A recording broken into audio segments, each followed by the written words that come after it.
Ассалаумағалейкум достар. Бұл видео алдыңғы 8-ші бөлімге бір қосымша информация ретінде болады. Размерлер жайлы. Бізде музыкада неше түрлі размерлер болады? 2-4, 3-4, 4-4, 5-4 деген размерлер бар. 3-8, 6-8, 7-8 деген размерлер кездеседі. Бірақ енді біздің заманауи музыкамызда бұндай размерлер көп жағдайда кездеспейді. Мысалы батыстың музыкасын алатын болсақ, немесе Европаның музыкасын алатын болсақ, қазіргі современный музыкасын алатын болсақ, оларда көп жағдайда біркелкі болады. Бастан аяқ, мысалы басында 4-4-пен басталған болса, соңына дейін 4-4 размермен аяқталады. Немесе вальс размерінде болса, 3-4 размерінде мысалы. Бастан аяқ 3-4 боп, соңына дейін сол бір размермен бітеді. Бірақтан біздің қазақтың әнінде, қазіргі қазақтың әнінде көп сондай размер өзгеретін әндер кездеседі. Неге олай болады десеңіздер, ол көп жағдайда мынау әуесқой композиторлар мүмкін мынау такт және размерлерден хабарсыз болғандықтан, ән жазған кезде бір артық ноталарды енгізеді дағы әніне. Сол әнге сөзді жазатын кезде ақын амалсыздан сөз мағынасын келтіретінде бір буындар қосуы мүмкін.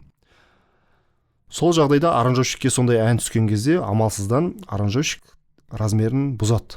Мысалы бастапқыда 4-4 болып келе жатып, бір жерінде 3-4 болып кетуі мүмкін, бір жерінде 2-4 болып кетуі мүмкін, сонымен барып қайтадан 4-4 болып кетуі мүмкін. Ондай әндер кездеседі бізде. Бірақ енді өкінішке орай сол размерді анықтап беретін бізде қазіргі таңда не программа жоқ, не жасанды интеллект анықтап бере алмайды размерді. Алдағы уақытта мүмкін ол функцияда қосылатын шығар жасанды интеллектке, бірақ көп жағдайда біз сол размерді өзіміз слухпен анықтауымыз керек. Мен мысал ретінде сіздерге мынау бір вальс темпін вальсті де көрсетейін, және бір темповой әнді де көрсетейін, әртүрлі размерде. Мысалы, вальс бізде 3-4 размерде жазылатынын білеміз. Біз алдыңғы видеода мысалы темпті анықтауды білдік қой. Сол темпті анықтап болғаннан кейін біз метрономды қосып тексере аламыз, бұл қандай размерде екен. Мысалы, біз метроном өшіп тұрған кезде мынау темпін таптық айталық, әннің темпін тапқаннан кейін біз тыңдап көреміз.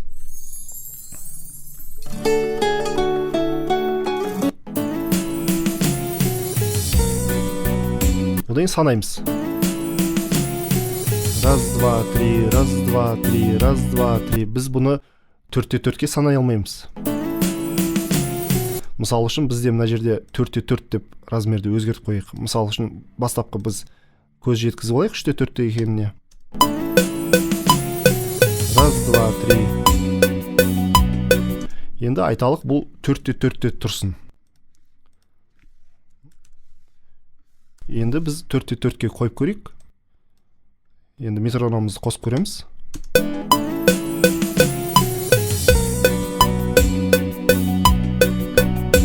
Темпі тура кеп тұр, бірақтан біздің метрономымыз шалынып жатыр. Бастапқы өзінің ударын бергеннен кейін артықтағы удар қосылып жатыр. Мінекей біздің метрономымыз дұрыс емес. Бұл дегеніміз біздің размеріміз дұрыс емес болып тұрғанның белгісі. Сондықтан да біз бұны іштей 3-4 деп есептеген болсақ, бұны біз 3-4-ке өзгертіп аламыз. Енді есептеп көреміз.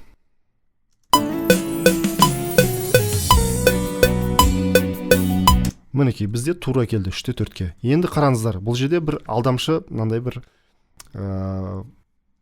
жағдай болуы мүмкін. Мысалы, біз вальсті 3-4-те жазылады деп білеміз. Бірақтан біз вальсті 3-8 деген размермен де жаза аламыз, және 6-8 деген размермен де жаза аламыз.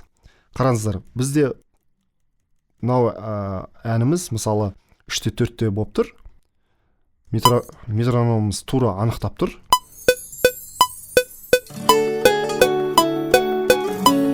Енді біз осы размерді 3-8 дегенге өзгертіп көрейік.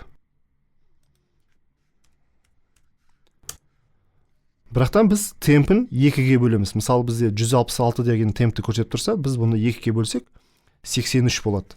Енді темпін біз 83-ке өзгертеміз. Енді қараңыздар, бізде размері өзгерді 3-8-ге. Темпіміз 83. Енді біз метрономмен тексеріп көреміз.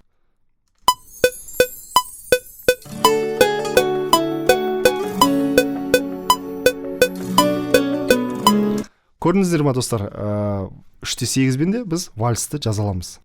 Сіздер 3-8 қойсаңыздар да ол дұрыс болуы мүмкін. Немесе біз 6-8 деп өзгеріп көрейік. 6-8 де вальс қылып жазуға болады.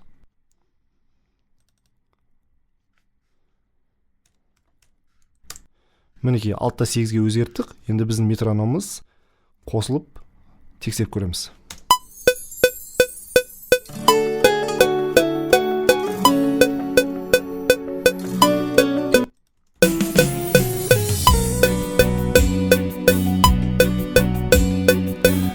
Мінекей достар, көрдіңіздер ма, размер өзгеру мүмкін, бірақ стилистикасы өзгермейді.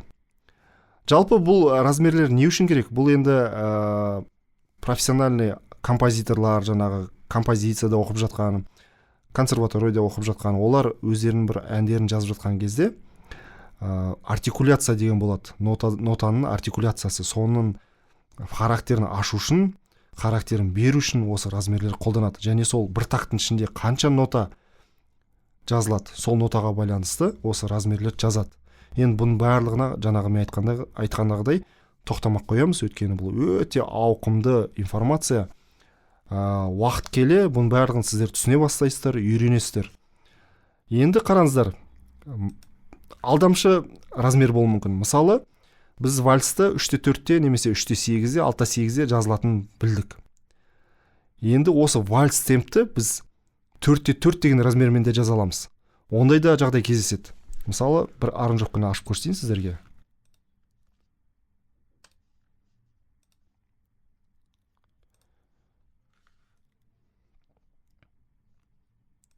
Мінекей, мынау бізде мынау аранжировка 60 деген темпте жазылған 2-4 размермен. 2-4 размермен, бірақтан метрономды қоспасақ, бізге бұл стилистикасы вальс сияқты естіледі. Қараңыздар.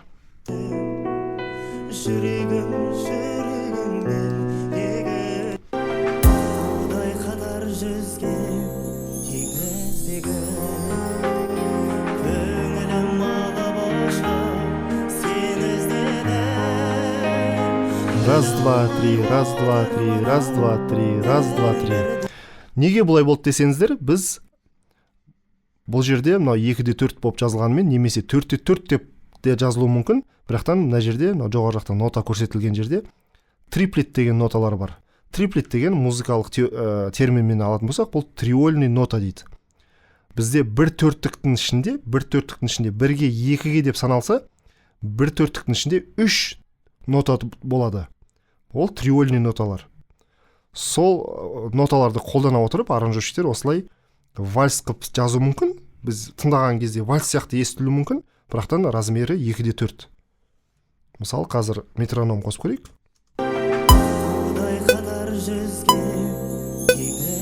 Раз, два. Мінекей, достар, бұл алдамшы болып естілуі мүмкін слухқа. Бұны тек қана біз программаға салып, метрономды қойып, анықтай аламыз. Енді достар, біз көп кездесетін 4-4 деген размермен бір әнді қойып көрейік.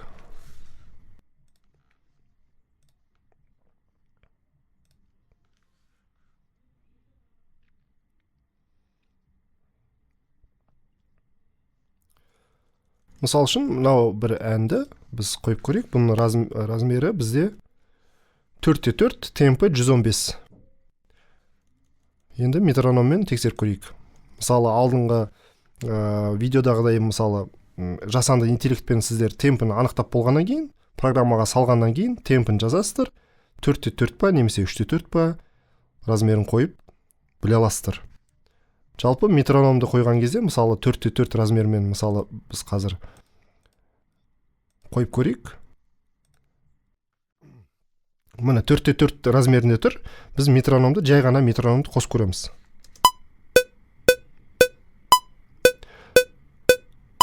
Мына байқасаңыздар, бірінші метрономның бірінші удары бізде ерекше естіледі. Кейінгілері біркелкі. Бізде бастапқы ударды беріп тұр. 4-4. Енді әнімізді қойып көрейік.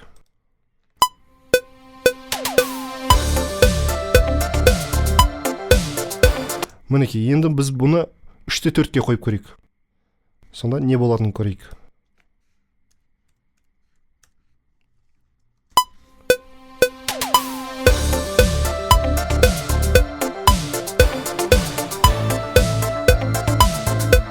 Мінекей, біздің енді метрономымыз дұрыс есептеп тұрған жоқ. Немесе айталық 6/8-ге қойып көрейік.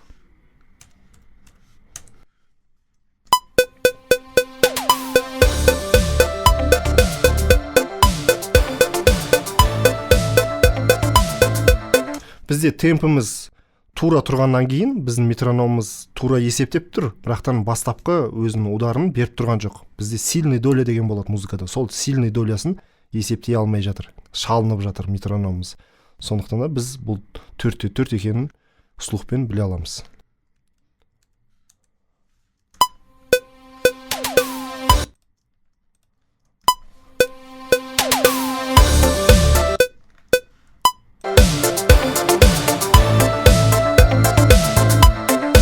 Мінекей, енді біздің метрономымыз тура темппен жүріп жатыр. Өзінің бастапқы сильный долясын беріп жатыр. Малыңмен бірге жүр.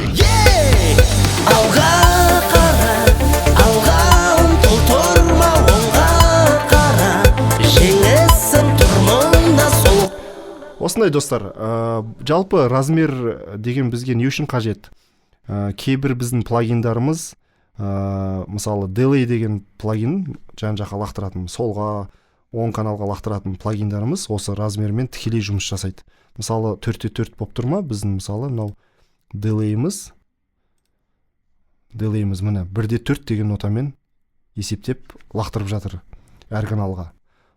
Мысалы біз бұл жерге 1/3 деп қоятын болсақ, бізде дұрыс лақтырмауы мүмкін Delay'imiz. Мінекей, бұл тікелей осы размермен жұмыс жасайды кейбір плагиндар. Сол үшін бұл өте маңызды. Жалпы достар, мынау осымен жұмыс істеу керек екен деген нақты бір заңдылық жоқ достар.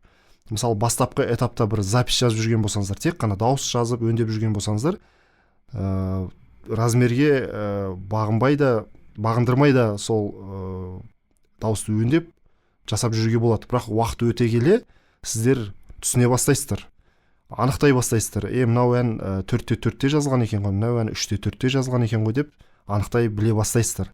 Оның барлығын тәжірибемен бәрібір үйренесіздер, түсінесіздер.